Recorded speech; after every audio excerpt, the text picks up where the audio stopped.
So welcome back, guys. Now today's video is going to be about another Gikota. I bought this watch on eBay. Now I like to look around for bargains on eBay. It's a frequent place where I hunt, and I managed to find a real bargain. Actually, no, I didn't. It was my friend Jim, who's like the best bargain hunter I know. And I immediately bought this watch, and I got it the next day. I don't know what fairies they use for delivery, but well done. It's incredible. So I thought, get my intro done and I can get a few days with the watch, and then I can create the content for you guys. And the reason why I got another Gikota is obviously I like Gikota watches. I've did one as a giveaway. I've bought my first one probably early summer, and I loved it. It was the chronograph. I've not had a bad one yet, and I thought, third time lucky. Are they all going to be great? Well, you're going to have to see in this video, because I bought watch that was £200, a pilot watch, 40mm case size, etc, etc, and I got it including a discount through eBay. Got it for 117. So it's amazing value for money, obviously, at that huge discount. But sometimes you can get end of line watches, so keep an eye out on eBay for the bargains. So I didn't even know this watch existed until I saw it on eBay, and I thought, I've got to take a look. I want to share it with you guys because the spec is fantastic. It's got all the usual pilot watch aesthetics without being too big. It's only 40mm case size, but it's got AR coated sapphire, a Seiko NH35 movement, a mixture of polished and brush stainless steel case, BGW9 loom all over the dial and hands. It's beautiful, and it comes on the usual gorgeous leather strap from Gikota. So as a package, I had to have a look. And while I'm on the subject of well, I got this watch on eBay.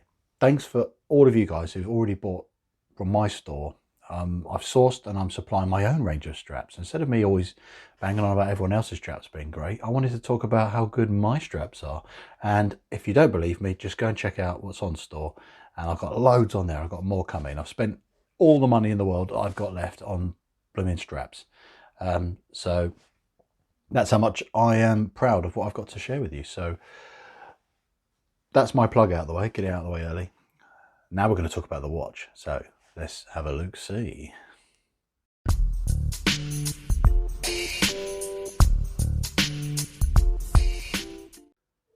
So here it is, the Gikota K1.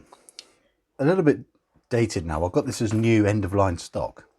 So this is not something you can just go and buy now. It's just, I bought it as another representation of, if you keep your eyes peeled, you can get end-of-line stock. It's brand new. You can get something that is a huge bargain, because I got this for £117 and they're all gone. So this is, for me, a representation of, this is my third Gikota watch. First one I bought was the VK64, the racing chronograph with the Seiko Mecha Quartz movement. And the second one was kindly gifted to me by Gikota. This watch, let's start with, what I always like to start with is the stats and the specs. And then we're going to look, after I've done a few shots outside to show you how nice it looks in natural light rather than this studio setting, I'll then show you some more close-ups and discuss all the fit and finish of this watch and why I think I have always been happy and impressed. And I know a lot of you guys, when you comment my Gikota videos, how you've had the same level of satisfaction with the watches you've chosen as well from them. So that's what we're going to cover in this video. And also what watch this is effectively paying homage to a bit of a degree, if you will. I will discuss that as well. So without further ado, let's crack on. I need my good friends over here. We've got Gipas and Minch, not the other word that sounds like Minch. We'll start with Gipas, and he's going to help us see how heavy this watch is on its supplied leather strap. So less than 100 grams. That's lightweight. Now Minch is going to help us out with all the dimensions. So the stats state this is a 40mm case size, which, yep, it is. And the thickness of the watch is quite, it looks thick, 13mm. It's relatively thick, but not too bad. The crown is massive. I do like this crown. It's nearly 8mm, which is a really nice size. They deem that, for this kind of design, an oversized crown. No crown guards, as you can see, adding to the vintage aesthetic of this watch. Now this lug width is 20mm, and the lug to lug is, look at those lovely curved lugs. This really conforms to the wrist very nicely, and it's quite a compact lug to lug, relatively. It's about 49mm. So that's the proportions covered. It's really comfortable, definitely, I'd say. Let's pop it on the wrist and I'll show you what it looks like on my average wrist, which is 7 inches. Like most 40mm watches, this hits the sweet spot. It's really nice. And I'm using sort of the middle hole on this strap, so again, there's scope for larger and smaller. So they get the dimensions, the proportions just right with this watch. I'm really happy with that. So I'm going to now discuss all the other specs of the watch. I'll begin with the materials. I've already done the dimensions and the sizes and that. So the materials are, well, we know the strap's leather. That's a given. And what it says on here is Italian leather, and it's handmade. Very nice. The usual Gecko affair. Incredibly nice stitching and lovely finish. And it's the quality of these straps which is effectively what inspired me and what's made me search so hard to find and source the straps I sell on my store. So, oh, got another plug-in, sorry. But it's going to happen. So the leather strap is very nice, and it's going to age up really nicely. It goes with the vintage look of the watch, that's for sure. The movement inside is the ever reliable, ever accurate Seiko NH35 movement, which if you haven't known or heard of it already, it's effectively the go-to for many micro brands because it's cheap to buy, it's very accurate, it's very reliable, and what more could you ask for? When you're trying to put something in your watch, you want it to work, you can't go wrong with one of those. So that's the movement on the inside, and to show you how nice and easy it is to access the time adjust, and there's no, obviously it's ghost position on the date adjust, but for hand winding, this lovely oversized crown is such a nice feel. So it's got hand winding. If you haven't worn it for a few days, you want to give it a quick top up, hand winding, and then you put it to the last position as you would do normally. It's got hacking so that seconds hand stops, and then you can adjust the time accordingly. So it's very nice, and that screws in really easily. So it has a screw-in crown and a screw case back, and the case back, as you can see, is nicely decorated with a beautiful aeroplane, all brushed, and we've got the spec on there as well, a few of the details. It's actually 100 meters water resist, has AL coated sapphire crystal. It's the model name, Gecko K1, automatic, told you about the movement, and it's all stainless steel case. Now we're going to move on to the dial and a few aspects. Some people say, oh, I don't like the text, or it's too sterile, etc., etc. Well, one reason why it's sterile is because it's a pilot watch. And it's meant to just be big, clear, legible. This is predominantly dominated by a lovely, clear, very quick and easy to read dial with stylized Arabics, which is beautiful. And this is paying homage in terms of the design of the Arabics and not far off with the hands, Zenith Watches. Zenith Watches did some research. They're a fantastic Swiss watchmaker. They've been around since 1865. They've been on the wrists of people jumping from hot air balloons from space. You know, that guy Felix did for Red Bull. He broke the sound barrier falling from space, basically. Yeah, and he broke the sound barrier wearing a Zenith watch. Zenith watches have been on the, not on the wrist, because before wristwatches, Mahatma Gandhi, he had a Zenith watch, was gifted to him as a pocket watch. They have been around for a very long time, and Zenith watches, the pilot specifically, is a lot of money, thousands and thousands of pounds. So it's nice to have something that pays tribute to having, with the oversized crown, the style of the dial, being a pilot style watch, for recommended retail £200. So it's nice that that kind of thing has been paid homage to. It's an unusual watch to pay homage to.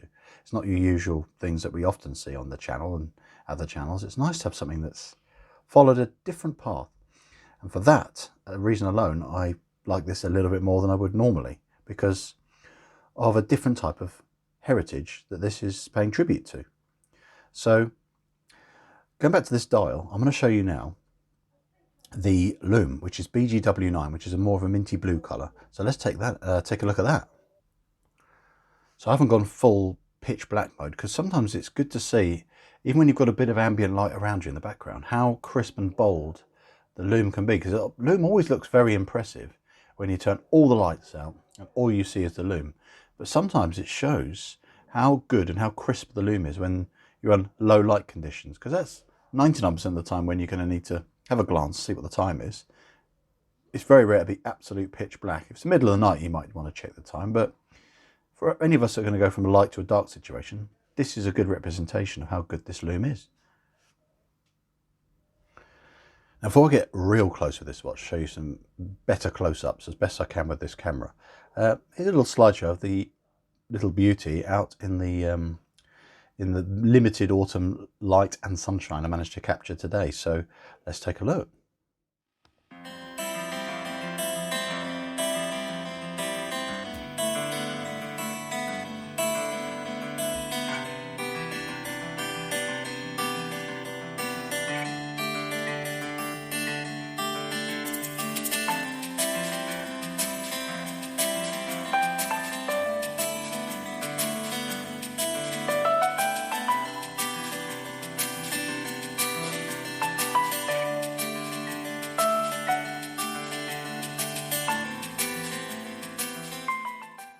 As you can see there, it's a gorgeous watch when the light catches it, because I'm going to get you some closer views of things here. Got the lovely brushed sides, it's brushed underneath, see with that gorgeous aeroplane etched in there. But we've got some nice polishing, and look at this AR coated sapphire glass, totally flat, but it's got a slightly raised with a bevel edge, so it just catches the light and distorts slightly. You can see there, that's a lovely little detail to have with that slight bit of raised. Sometimes you see when it's raised sapphire and that part can be frosted, or it doesn't have this lovely crystal clear edge to it, which allows play with light and a bit of distortion, it just adds a nice little extra layer of detail and attraction, because also nice polished bezel, which is obviously a non-rotating fixed bezel, but again, it's lovely to have that detail. I love this crown. I know it's sterile as well, but that's acceptable for this type of watch in my opinion. And what is lovely is how big and easy this is to unscrew. And another thing is how well finished even like the threading is. You can see there. And we've got that little countersunk part where the crown stem tube goes into the case, and that it's just a nice detail to allow when it's screwed in. See the countersunk part of the crown, it sits nicely into that little countersink there. So these are the little details you spot when you really look close. Even though it's a relatively plain watch, when you look at the details, it's just got the numbers, little minute track on the outside edge. It's the little details that count, such as, look at this bevel edge here. It's actually inverted. It goes inwards rather than just being a flat polished edge. Actually, it's got a little bit of a ridge to it, so you can just see when the light catches it there. There we go. See that little ridge there, and it's those kind of details I like. You spot when you appreciate this kind of watch. It's almost like there's not too many other distractions going on with its simplistic design. You can appreciate the other little details and the attention to detail to them, and those are the tactile and well thought out details that I think shows that this British design watch is where you can really see that little bit extra element of effort and attentiveness has gone into it. It's easy to build a watch with a great spec. We know that. You see a lot of that on the channel.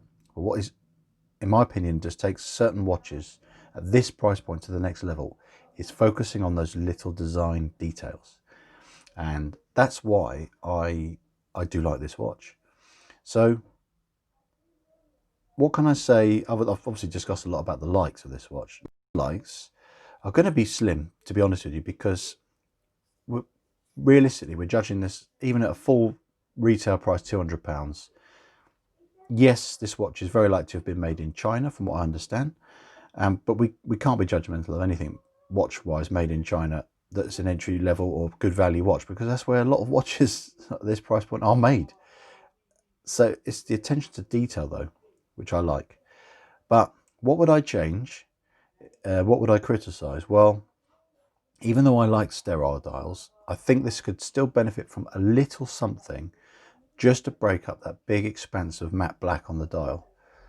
Just something. That's one thing I'd like to say.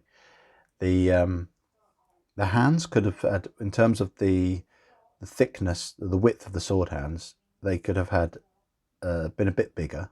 The length is good, but I think they could have been chunkier to match the chunkiness of the letters, I always say that, the numbers, and then more of a loomed area as well, such as the hour hand. They could have had that just absolutely to the brim, the whole hand, the same with the minute hand. That I think could have had loom, as well as if you're going to go for the whole loom of the watch with the BGW9, get some on the second hand as well, maybe on the tip or maybe the counterweight at the back, a balance at the back. So I wouldn't have minded a G on there because I do love the branding. I do love Gekkouta as a brand, as I've often said, as you know. I think it would have been nice to have had that on there.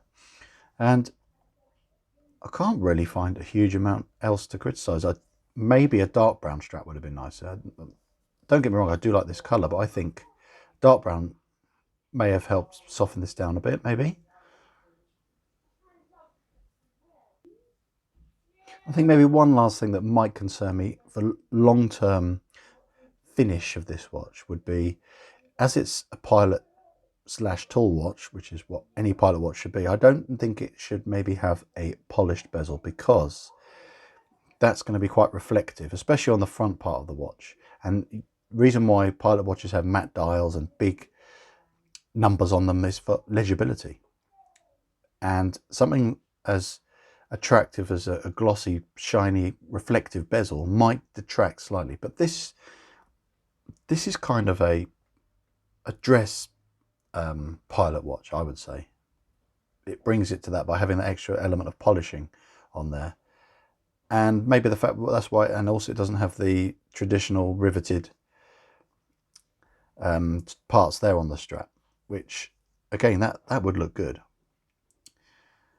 But yeah, I mean, I'm struggling to find huge criticism, considering I got this for just over £100. It's even harder, but I'm being fair. I mean, I didn't buy this just for the sake of it. I bought it because I thought it looks gorgeous. I like pilot watch styles anyway. I've highlighted a few things I would change, such as maybe not being quite so sterile and a bit too much bling on the front there, and maybe a darker brown strap, and maybe a G on the crown. But I'm really struggling after that. So